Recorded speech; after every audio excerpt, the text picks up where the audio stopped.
Page 23, Old Little Town of Bethlehem. 4/4 time. So we're counting to 4, we're counting quarter notes. We got a bunch of C sharps all over the place. Let's look at this over. The right hand. I'm going to take this one hand at a time now, because when the music starts getting tricky, I like to do it one hand at a time and then I go back and put the hands together. And this is getting tricky here. In the right hand, you're starting third finger on E. So it comes in on beat 4. That's 4, 1, 2, and now D sharp here. The D is here, the D sharp is here. 1, 2, 3. Rest, and then some rests. And then the second line, the dotted half note E. 1, 2. Now you want second finger. It's between a phrase. You're going to lift up anyway, and when you do, you just move. 1, 2. Rest. And then in the third line, you got rest, but you got to go back down to where you were. Third finger on E.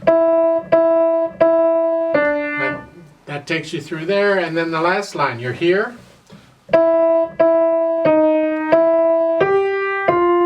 During the rest, move up, and during that rest, you don't move anymore. You're there. Just stay there. And then the left hand finishes it. So work out that left hand or the right hand. Make sure you get all this stuff okay. And then the left hand, you're starting third finger on middle C. That puts you here. So it's a whole note to start with, and then a C sharp. Rest, and then move down during the rest, so thumbs on C. 1 and 2 and rest. And the second line. First measure, you're here, and then during the rest, move back up and put your third finger on it. C. And then the last measure of that line, the second line, during that rest, right before it, move down so the thumb's on C. Like so. So you're moving around a little bit in both hands here. It's a little tricky. Last line. You're starting out here. You were here. So during the rest, right before the last line, you got to move up here. Third finger.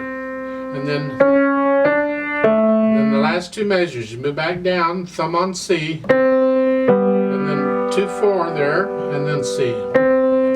You work these out so you can play each hand independently, sort of correct, and then you try and put them together, because that's a whole nother adventure when you do that. It's like, ugh. So at the beginning, and the hands are very close together and they don't want to do that, so you kind of have to get the other fingers back, keep the thumbs back out of the way, do the best you can.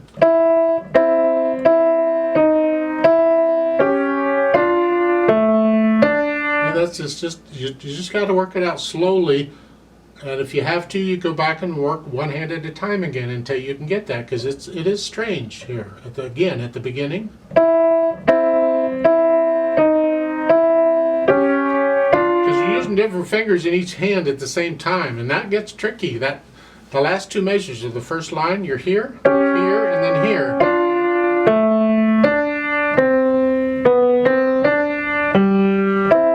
That's just tricky. And the second line.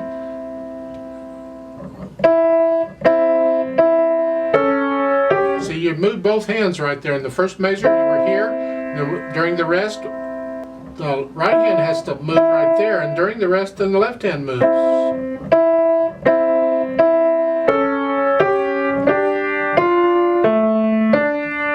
Again, the left hand moved again, and the right hand moved.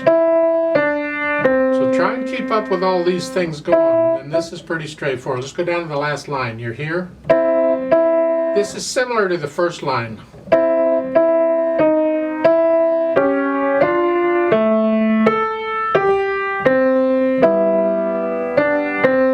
So this is a tricky arrangement of this piece. This is a nice arrangement, but it's tricky. So work it out really, really slowly, because you got to get it without any hesitations at all. And then when you can get it without any hesitations, come back and try and play it with me. You may have to play it one hand at a time with me for a while, but then eventually you want to be able to do both hands at the same time with me. It's a slow piece, but we're going to go really slow on this one. I'll give us 4 counts. Let's try this out. Actually, we have a pickup beat, so I'm only going to give us 3 counts. We come in on beat 4. 1, ready, go.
3 off.